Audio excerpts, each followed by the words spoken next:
Hello everyone, welcome one and all to the inaugural episode of the Media Reformed podcast, seeking for truth in an ocean of messages. I'm excited to finally be starting this. It's been a dream of mine for a while to have a podcast where I get to talk about, media, truth, the Bible, lots of fun stuff.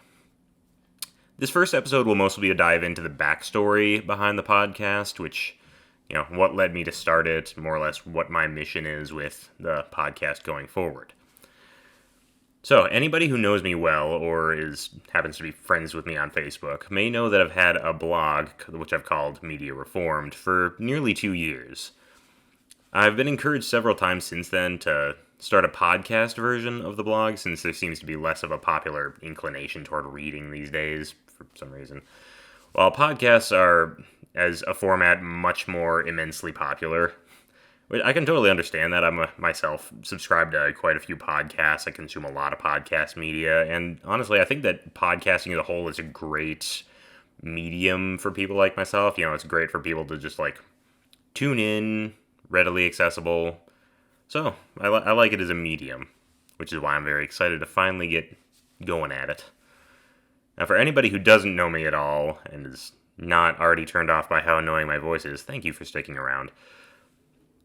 I'll give a little backstory for myself. So I, like a lot of people around me, have grown up around a lot of media. Whether it's books, movies, shows, games, podcasts, as I've said. Personally, I've had quite the affinity for media, personally, more than most, perhaps, to the point where I actually went to school for television production and film studies. It was my major and minor when I went to school. And so, as an avid consumer of so much media for my whole life, what led me to want to start a blog in the first place? A lot of people have started blogs about, shows or movies, just an excuse to talk about something that they love. And I suppose I've had the chance to do stuff like that, to just talk about something that I love. But a lot of it also had to do with the conviction that I started feeling a couple of years back about just my media habits in general. See, I'm not only a consumer of media, I'm also, a devoted Christian follower of Christ. I was raised in church, and I was saved when I was 8 years old in youth group. Well, my faith has often had its rocky moments, and, I was starting to feel the conviction a couple of years back that I was sometimes starting to value the media that I consumed, and even the habits that I had of consuming it, more than my walk with God, more than God himself. There were times when I really found myself retreating away from him and from others just because I wanted to be left alone, and media was kind of an easy way to do that. And if that wasn't bad enough, I came to the realization that I was also growing a bit, mentally out of shape, as it were. I found out that, overconsumption of media, kind of like overconsumption of food without exercise, leads to a sort of, flabbiness. Because we eat food in order to, have energy, in order to do something with that energy. And when we can also find enjoyment in eating food, but we also don't want to overconsume to the point where we're flabby. It's very much the same way with media. I was just kind of consuming mindlessly, not doing anything with it. And so, I was, to use a quote that I heard once, always reading and never read. Obviously, it wasn't just with reading. It was also with, watching movies and shows, listening to music, and yada, yada, yada. So, I'd become basically just a passive consumer of media and wasn't really creating anything new of my own. And so it was then I started talking with a few friends of mine, and they had encouraged me to, do something with it, to start up a blog, which is when I then, started up the Media Reformed blog, which is partly as an excuse to just create something and partly a way to, process my thoughts on any media that I had consumed, because it's easy for things to just kind of go in one ear and out the other, or to stick with us in ways that we don't realize. But it's a good way to, write things down and kind of think through media.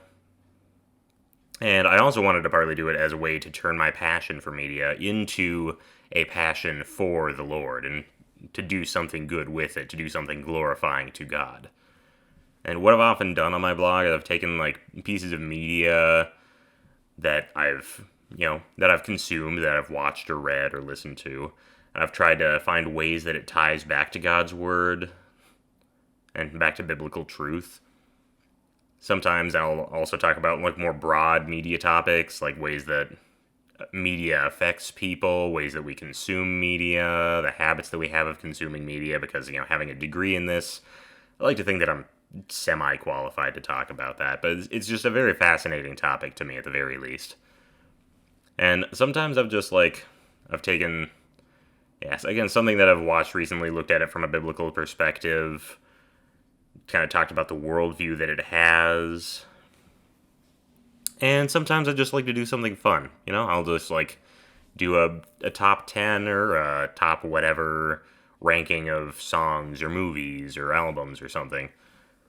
And yeah, it's just a platform for me to, express my thoughts, opinions, as well as to try to, do something good.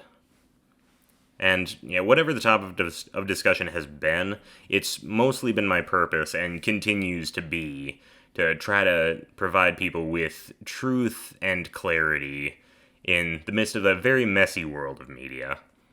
We live in a time in which it's easier than ever to have your voice heard, and because of that, the number of voices being heard is just absolutely unprecedented.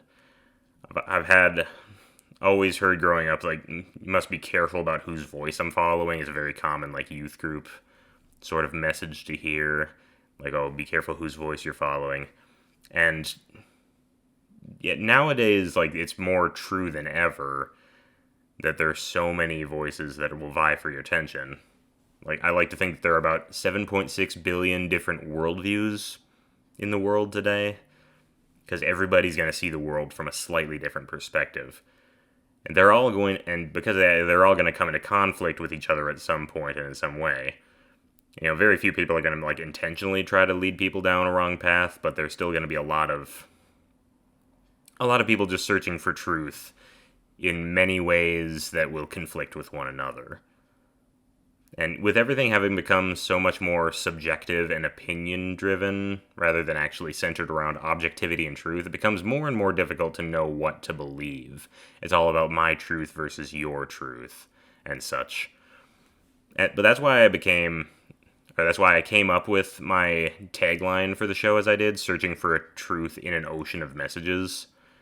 So through my blog and now through this podcast, I'm trying to provide something of an anchor of objectivity for people navigating through the murky waters of media in our modern age by bringing it all back to the solid rock of God's Word. Because God's Word is unchanging, it is unflinching, and there is no amount of opinion or personal validation that will ever be able to, counter that. And I think we need that.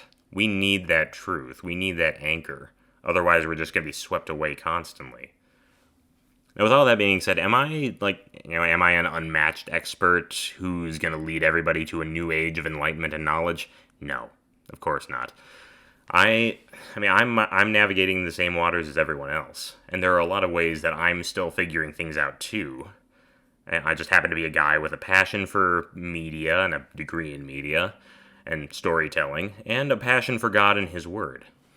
And if there's any way that I can do some amount of good by doing something that I enjoy, I'll consider myself to be very, very blessed, much more than I already am.